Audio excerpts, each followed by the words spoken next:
Good afternoon, ladies and gentlemen, and welcome to our 2022 forecast event.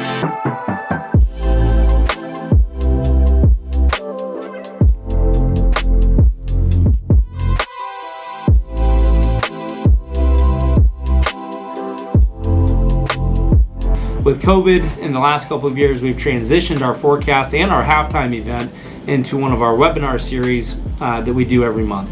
The focus of our time together today is going to be looking at the previous year that we just finished, and most of the data points that we're going to be talking about are going to be based on December 31st of 2021 values. And then we're going to be looking forward into 2022. We always like to have a little bit of fun looking at what dependents are forecasting for 2022 and take a look at some of the big issues that we think will be coming at us as we get into 2022. Now, what's always a little bit interesting about this event is we pull this data together at the end of the previous year, which was December of 2021. We gather and put all the slides together in the beginning part of January, and by the time we get it through compliance, as we are right here, we end up being in a position to present this in the middle part of February. So it is interesting to look at some of the things we thought, and we'll talk a little bit about some of the current events that are happening and how it reflects into some of the projections that we saw or were predicting at the end of the year. But thank you again. As we usually do, though, what I thought I'd do is just take a few minutes to reintroduce you to some of the folks on our team. Now, some of you may be working with these professionals. Maybe you're talking to them over the phone. Maybe you've seen them on webinars. But just wanted to provide an opportunity for you to put a face to a name. Our leadership team, which is up on the screen right now.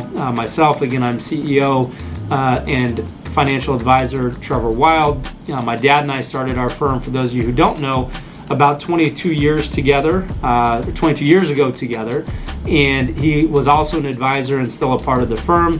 Janine Lackey is our chief compliance officer and one of our advisors, and Jackie Yoder, who does all the really heavy lifting, is our COO, pretty much running and doing everything behind the scenes. So I also want to say a thank you to this leadership team. They've just been exemplary in the last couple of years as we've gotten through a very, very challenging period of time with COVID. Our investment professional team, our advisors, our team of advisors has certainly grown over the years. You know, many of you have been with the firm for 20, 25, 30 years. I'm sure remember the days where it was just my dad and I, and we've definitely had the ability to bring on some very talented professionals.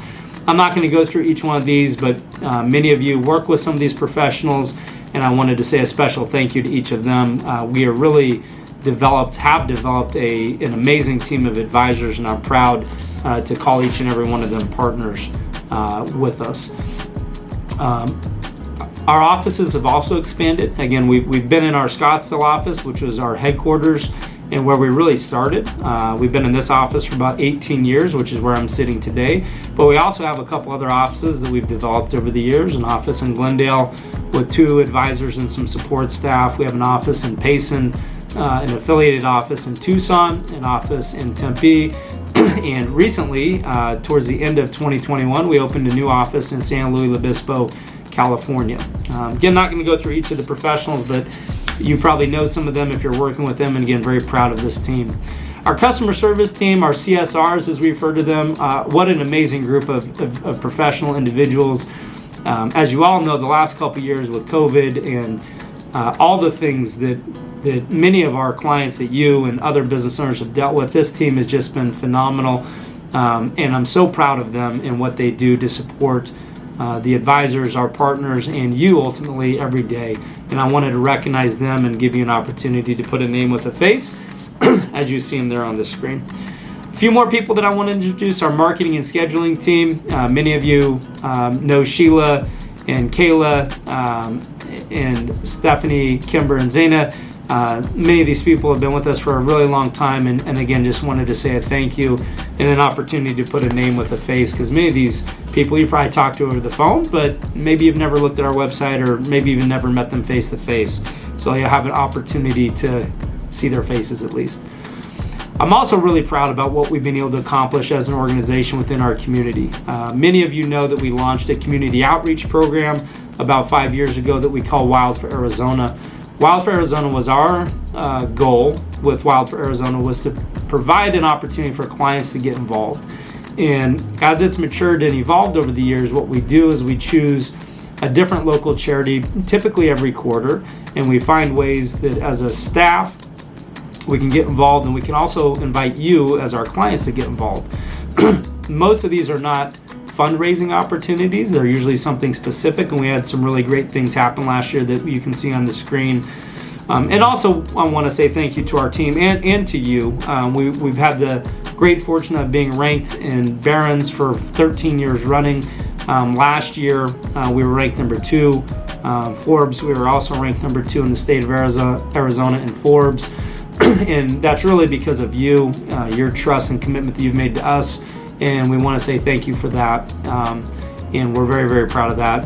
As I mentioned before, we've brought on a number of new team members who you didn't get a chance to see a picture of, and we'll probably have them uploaded for our halftime report in August. But wanted to recognize some of the new people that we've brought on here just towards the end of 2021 as well.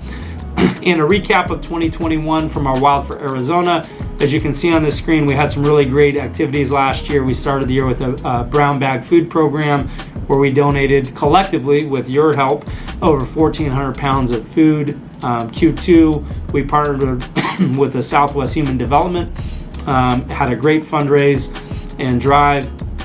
Free art supply was our third quarter charitable focus.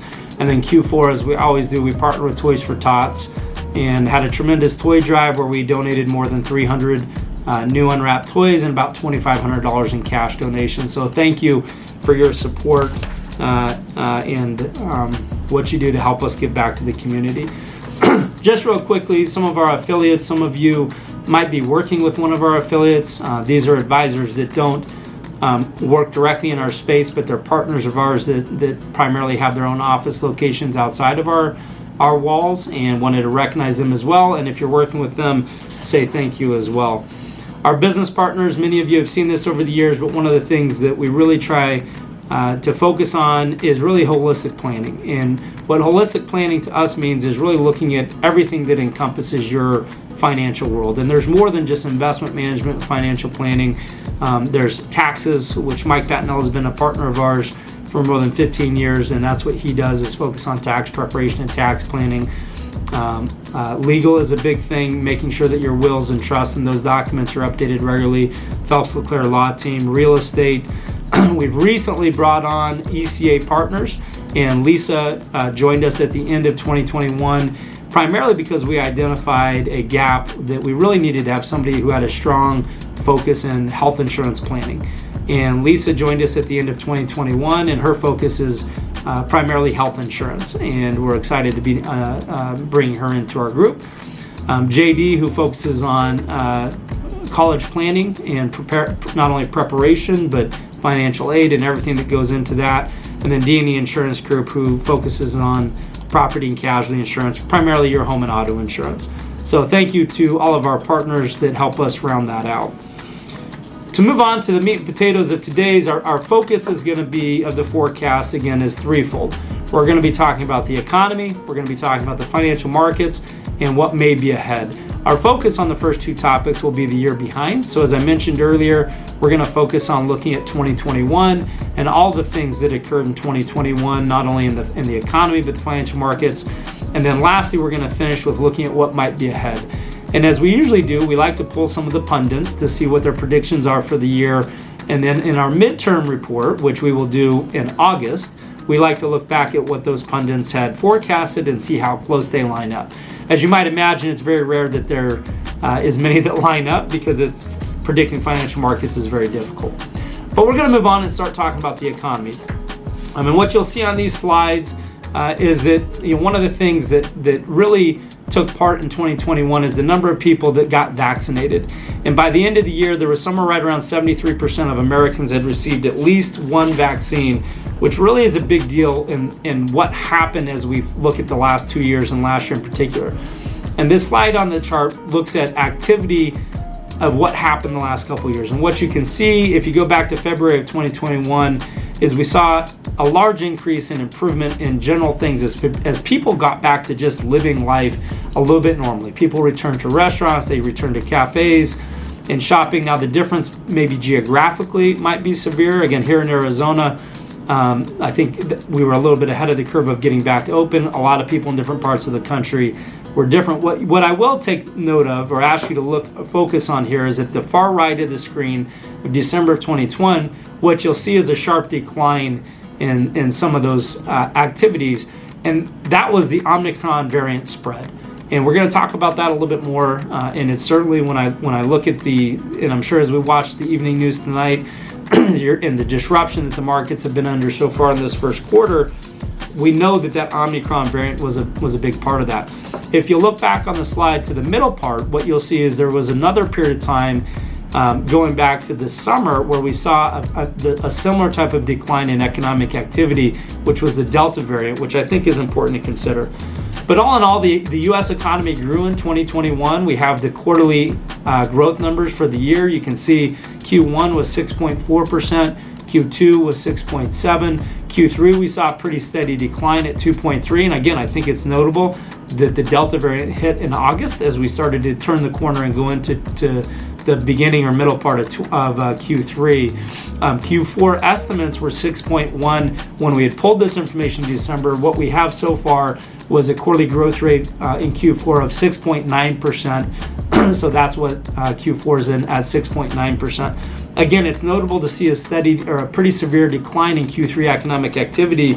Most of that was the Delta variant that popped up.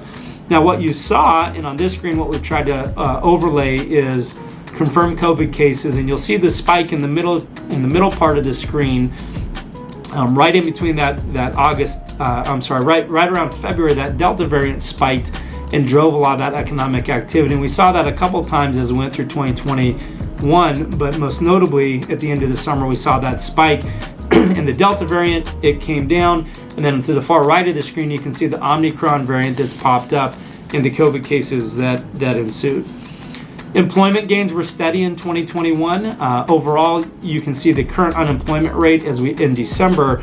And in December, the overall unemployment rate was about 4.2%. What we try to do is dissect that a little bit further so you can have a little bit better idea of what that really looks like underneath the scenes. Current unemployment rates are targeted to be as low as 3%.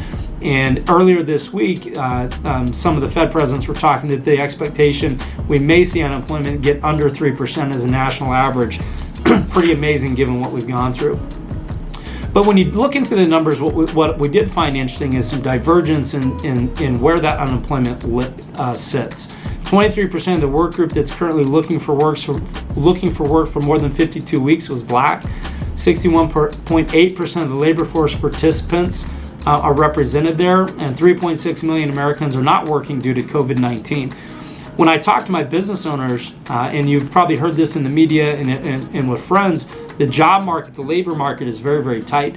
And oftentimes people say, where did these workers go? And what you can see on the screen there is at least one impact that we're seeing is there's 3.6 million Americans that are not working due to COVID-19, either have chosen to remove themselves from the workforce or because of health concerns or health impacts are not in that workforce. As we normally do, we like to find some quotes that make sense, and this was one that was that hit home when we were talking about this. Even before the pandemic, we face an epidemic shortage of workers in fill-in demand middle skill jobs, which require some education after high school, but not a college degree. That makes up the lion's share of the labor market. Although such jobs like electricians and plumbers account for 52% of the U.S. labor markets, just 43% of the nation's workers are presently trained to do them. That was in November of 2021 by Marianne Flynn, the CEO of Jobs for the Future, working with Barron's. So we're seeing that exacerbate as we've gone through this economy. Now, these labor shortages have also pushed wages higher, and I'm sure you've heard about this. We're going to talk about inflation, and this is a major one of the biggest increases that we've seen is in employee wages. The average hourly earnings in December was 31.03 hours, but what we've seen is labor shortages have caused wages to increase. The question is, and what we'll continue to look at as we get through this, as we consider inflation, is what will the impact be to the consumer? Do jobs or do owners and businesses choose to pass that increase forward in the form of higher costs to consumers? Higher earnings have also been affected by inflation. In the pandemic, in the early parts of the pandemic, we saw divergence in unemployment. And what we saw is the early part of unemployment, the unemployment numbers were highest in the lower skilled jobs. And what we saw was a divergence that caused a divergence in the average hourly cost of employment. And as we've gotten back, and you'll see this in the slide to the far right, you're seeing those increases as we have moved out of COVID and into 2021 and into 2022.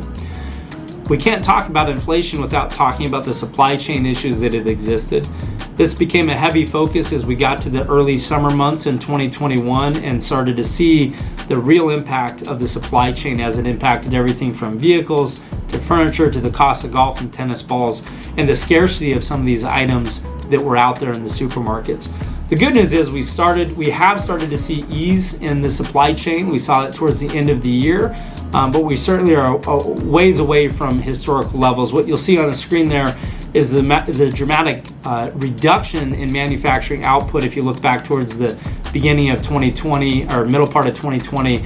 What we did see in late 2021 is that some of these supply chain constraints have improved pretty dramatically. What we have here on the list is manufacturing output. What you can see at the very middle of the graph where you see the sharp decline is the output that occurred in March of 2020 when COVID hit and everything contracted and got shut down. Supply chain dramatically improved as we got through the back half of 2021, but we still saw things like shipping containers over in the Port of California still taking much longer than normal to get unloaded and back to normal. As 2021 drew to a close, one of the biggest concerns on most Americans' mind was the cost of inflation. What you'll see in this graph at the far right is that inflation grew dramatically at the back half of 2021. And as the government views inflation, it's notable to mention that it excludes food and energy. And like most Americans, food and energy is one of the biggest expenses that we have, and that's not even included here, but we know that the price of food and energy also increased dramatically. And what we saw was inflation grew at well over the Federal Reserve's 2% mark. Again, another great comment that we found that just talked about this, an economist for Goldman Sachs in November said, although inflationary pressures are unlikely to subside quickly, I remain confident in the basic view that both headline and core inflation will fall significantly next year. Again, it's important to understand that inflation and the items we just talked about with supply chain are leading, and at least part of the problem as we think about inflation. Another very prominent economist had another interesting quote back in November. The Fed's delayed and slowed reaction to inflationary pressures has unfortunately increased the probability that it will have to slam the brakes on raising interest rates very quickly after tapering and its aggressive pace than it would have started to tighten earlier. The question is, what will the Fed do? The Federal Reserve back to March of 2020 took interest rates down to zero to provide liquidity to the market to prevent essentially a financial collapse, and we've been steady at that pace. Now the big question is, what will the Fed do? Will they be too slow, which we're seeing inflation, they haven't raised interest rates at all at this point, or will they move too fast? I will tell you, when we think about what's happening so far in 2022, one of the biggest focuses that you're hearing in the news at night when you go home and probably reading about is the Federal Reserve's decision to raise or not raise interest rates. In December, the Federal Reserve basically said that they were going to start to raise interest rates this year, raising anywhere from 3 to 4 times as much as 0.75% to 1%. It's yet to be said, but is a big issue that we'll continue to watch. Consumer sentiment is also really important, and what you'll see on the chart here is consumer sentiment improved as we got through the year. You can see in November it was 67.4. That score increased to 70.6. The index of current conditions improved from 73.6 slightly to 74.2, and the index of future conditions also improved in the back half of the year. So the good news is the consumer ended the year feeling pretty good. Now we're going to transition a little bit from talking about the economic numbers and economic activities that were occurring in 21 to talking about the financial markets. As we've been discussing, these supply chain issues hurt consumers around the globe and also help push inflation higher. One of the interesting dynamics that we saw play out in the back half of 2021 was also most nations had to open up their strategic reserve to help keep fuel prices lower. And Canada, for the first time in 3 years, has opened up its strategic reserve and cut it almost in half to help reduce the price of oil. We're not really sure how that impacted the price of maple syrup, but we'll have to continue to watch it. Even though they had these pressures, energy was the top performer when we look at market sectors for 2021. As you can see on the slide, energy up 46.5%, real estate up 44.8%, and financials up 34.3%. You can see how the other sectors produced in 2021. I do find it really interesting because one of the biggest concerns that we saw or were talking about coming into 2021 was real estate. Not only commercial, but real estate across the board.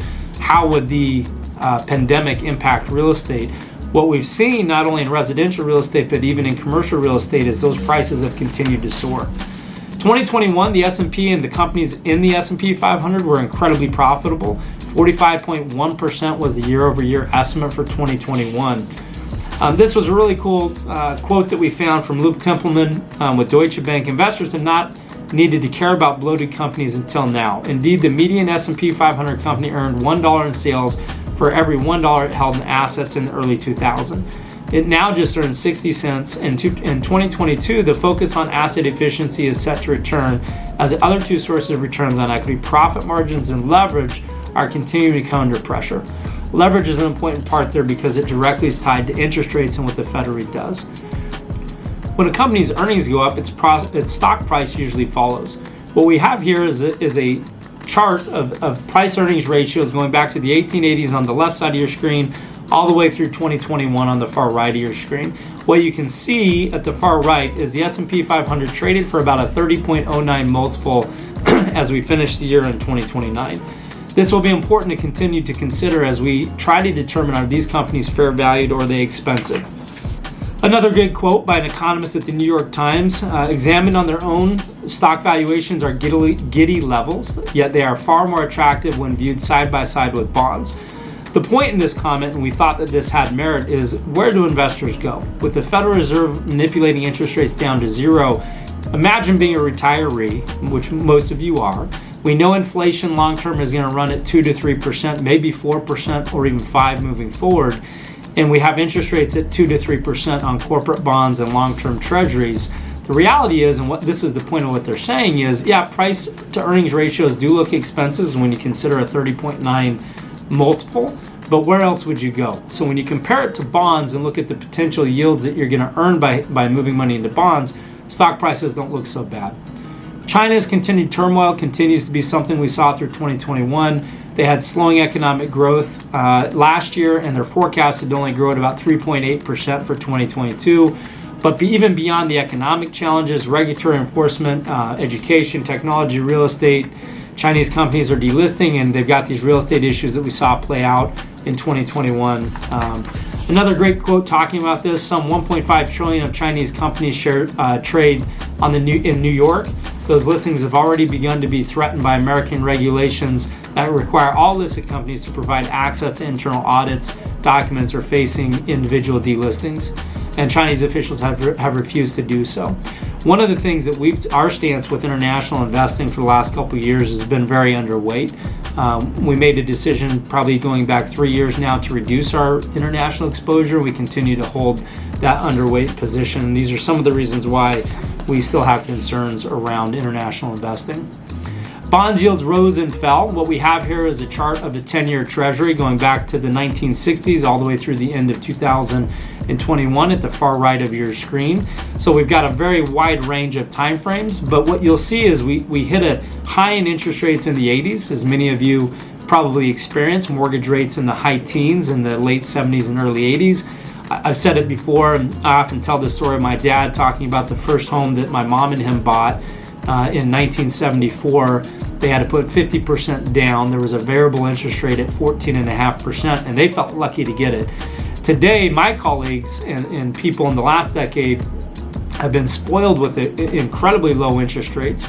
Thinking about the housing market and what it's gone through in the last 2 years, we can't help but think that that's one of the positive influences that have helped push real estate prices higher is the cost of mortgages.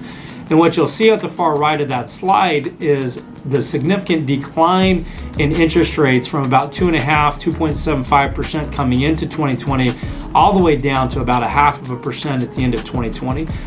And that was the influence from the Federal Reserve cutting interest rates down to zero, and it affected borrowing across the board. Mortgage rates fell into the 2% rate. But what we have seen, and you'll see this at the far right of the graph, is interest rates have steadily started to decline. The Federal Reserve, in their first commentary in December, and the first in a long time, finally started talking about raising interest rates and starting to unwind some of the fiscal stimulus that they've done to help get through the pandemic. And we've seen interest rates start to rise. At the end of the year, the 10-year Treasury ended about 1.75, but as of today, February 15th, the 10-year Treasury has continued to rise through January and February, and today it sits about 2.04%. We believe a lot of that is anticipation that the Federal Reserve will raise interest rates. But again, this brings up another challenge for retirees or conservative investors. Where do you find income in this low interest rate environment? I can't tell you how many clients have reached out to our advisors and our partners talking about, hey, we used to be able to get 2% in savings accounts or CDs, and those rates have gone down to below a fraction of a percent. It's a very challenging time to find fixed income.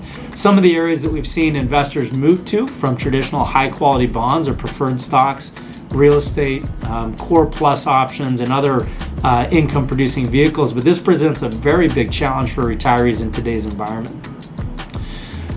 Divergence of sentiment. We talked earlier about a slide where we looked at sentiment and consumers and how they were feeling. This slide is looking at sentiment in regards to investing. On the far left, we tracked all investor sentiment survey, which has a historical average of about 30% bearish, 37.7 bullish, and about 32% neutral. That's the historical averages.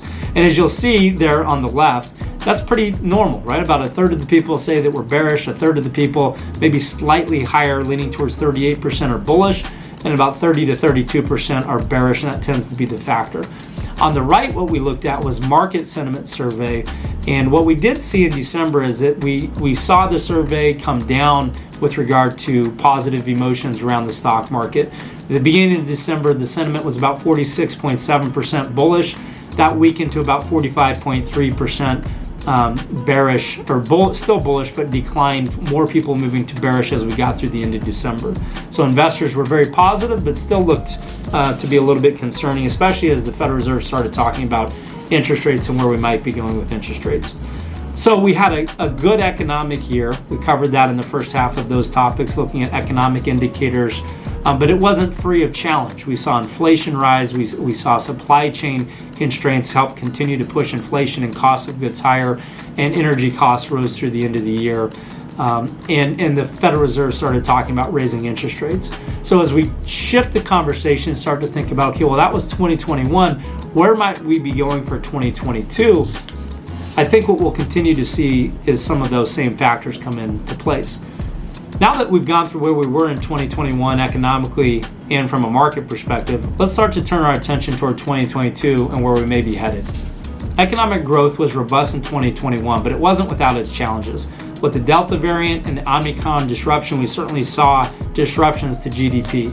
But what we did see was a very strong year-over-year growth rate at 9.7 from the end of Q3 on the 12-month trailing.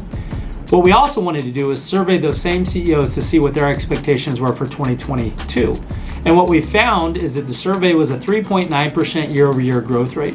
What you can see on the chart is although a 3.9% growth rate is very healthy, it brings it down to the flat line or the big black line at the top end of the range for economic growth.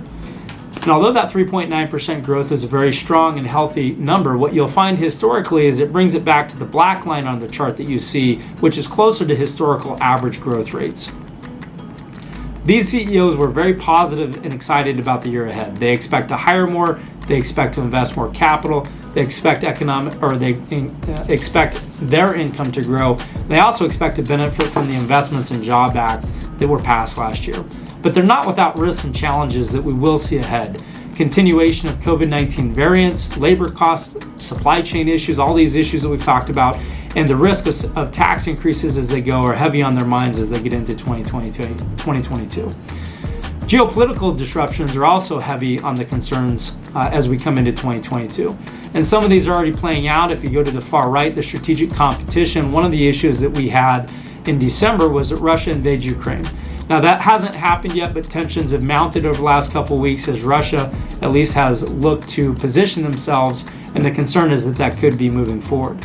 But it's not just Russia and Ukraine that we have to worry about. There's also global technology decoupling between the US and China, and will that accelerate? We've had major cyber attacks causing sustained disruption in the operation of key digital and physical infrastructures. These are all issues that we're going to have to continue to monitor and watch.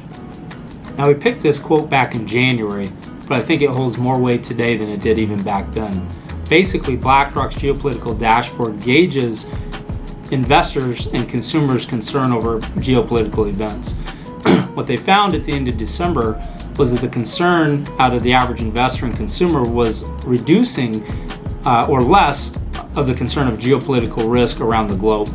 And what they say here is that their methodology, that basically as a result, the geopolitical shock could catch investors more off guard than usual. That last sentence of this quote is really important, because what we've viewed or seen so far, the way that this year has consisted, the last 2 or 3 weeks we've seen a spike in volatility, primarily evolved around the Russia-Ukraine issues that are going on right now.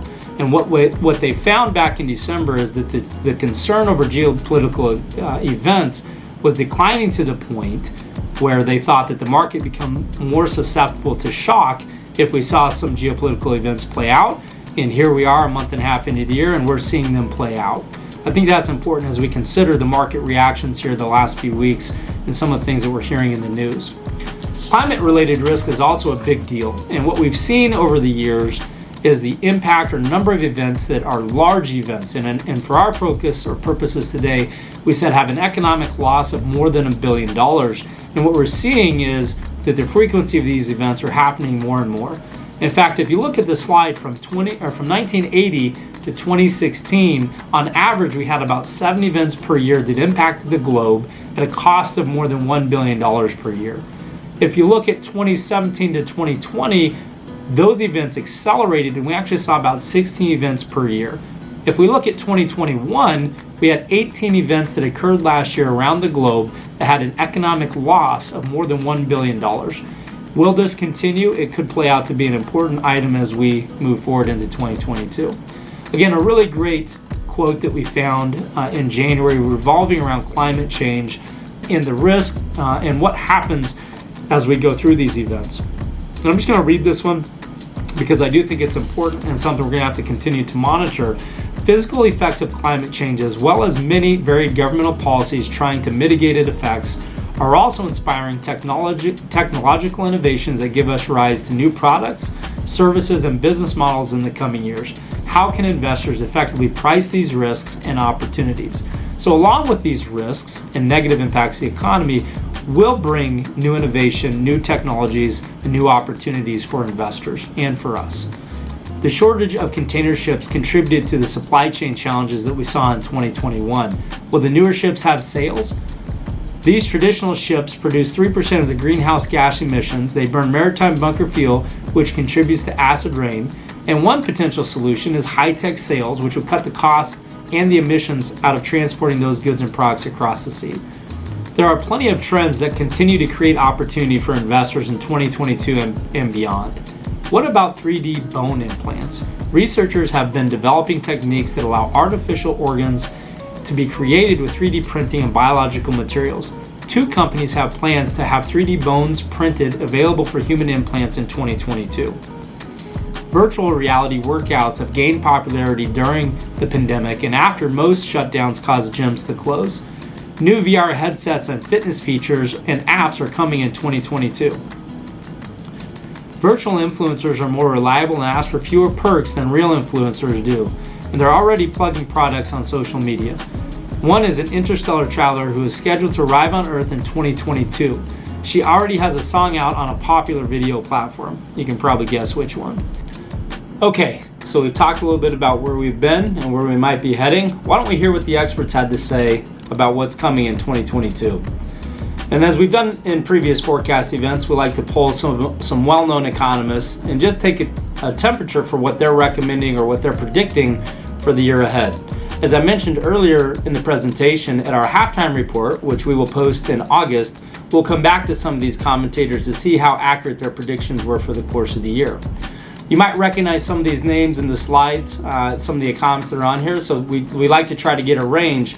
The first quote that we found was from Bloomberg, and basically what the analyst predicts is that the buy-in in historical terms, the buy-in that it can't go down is so big right now that a downside might actually shock investors and create a panic where we might see bigger downside than we normally would because there's been such a hysteria or a drive to get into the markets. Again, as I've been talking about through the course of this presentation, we put these slides together in early January. Well, here we are in the middle part of February. In the last few weeks, we've certainly seen this play out, at least so far this year. The next quote comes from Schwab, and it talks about bonds. And effectively, they say yields will likely move higher for all maturities with more volatility as support from easy money policies ebb. Yield curve could go throughout bonds to steepen from time to time, but long-term trends is likely to be a bear flattener, where the yields rise, but the difference between short and long-term yields narrow. Again, it's interesting to see what's already occurred so far this year. The 10-year Treasury came into the year around 1.8, 1.88, and right now sits somewhere right over 2%. We've seen a lot of volatility in yields so far. These predictions have not been inaccurate. We'll see how the rest of the year plays out. Our next quote comes from Goldman Sachs, and although the pace of recovery now lies behind us, the fastest pace of recovery lies behind us, we expect strong global growth in the quarters to come, thanks to continued medical improvements and consumption boosts from pent-up savings and inventory rebuilding. For 2022 as a whole, GDP is likely to rise about 4.5%. In the previous segment, we talked a little bit about the CEO roundtable's expectation from growth at about 3.7. So Goldman Sachs is predicting that growth will actually be a little bit higher than that. I do find it interesting because in the ability or in the normal course of discussion with clients, one of the biggest things that we're hearing clients say is, gosh, I can't wait to get back and do things again. And that built up consumption is what Goldman Sachs is talking about that may help produce higher GDP as we get through the year. We'll have to continue to watch this. Our next quote comes from the Labor Market Institute. While we are expecting growth to slow a little in 2022, in the coming decade, a tight labor market that drives wage pressures will be the norm. This will largely be due to the sizable generation of baby boomers continuing to retire without enough people to replace them to meet the growing demand for workers. We've talked a lot about wage pressures and job shortages already in the presentation tonight. And obviously what they're predicting is that's going to continue. A little bit different. Most of the focus that we've heard in the last 6 to 7 months has been on supply chain constraints and maybe even people choosing to leave the labor market because of COVID concerns or because of family needs due to COVID issues. What they're talking about is more of a bigger trend, which is we have 10,000 people a day today turning 67, and that baby boomer population is very large, and we are starting to see that population retire and the labor shortage behind them. So it'll be interesting to see how that plays out as we get through the year. Another quote from Charles Schwab, macroeconomic backdrops that include slower growth and tightening monetary policy tend to usher in higher intra-market corrections, that is, the potential for securities to rise and fall in tandem. They also went on to say, however, in no way suggesting that investors should get out of the stock market. Neither getting in nor getting out is an investment strategy. This simply represents gambling on the moments in time, whereas investors should always be a disciplined process over time. We couldn't agree more with this topic and this idea of having a discipline and sticking to it. Again, we're only 45 days into this year. We've seen the market go up and go down and a lot of volatility. Our belief is we have to have a plan and stick to that plan as we get through this. We know the markets are going to go up. We know the markets are going to go down. In fact, corrections, which the correction is defined as anywhere from a 10 to 20% decline in the general stock market, actually happens about every 18 months on average. In the last 2 years, we haven't really seen that though. The last significant correction was March of 2020 when the overall market shut down due to COVID. And we've had a bull market ever since with 2 minor corrections. One of them happened last January with the Capitol Hill riots, and we saw a little correction in August, late August, September of 2021 when the Delta variant came out and started to cause some shutdowns and some economic concerns. So we'll have to continue to watch this, but as we've seen the year so far, we've absolutely seen a lot of volatility, and I think that's what they're representing there. I want to close by saying thank you to all of our clients, to the amazing staff that support us and work hard day in and day out to help us help you meet your goals for you and your family and your financial needs. I also want to thank our advisors. I'm so proud of the team that we've put together, and we are proud to serve you. Thank you all for your attention tonight. I appreciate your support. As always, if you have any questions or anything that we can help you with, please reach out to your advisor or any one of us here at the company, and we'll look forward to serving you as we go. Thank you again, and have a great 2022.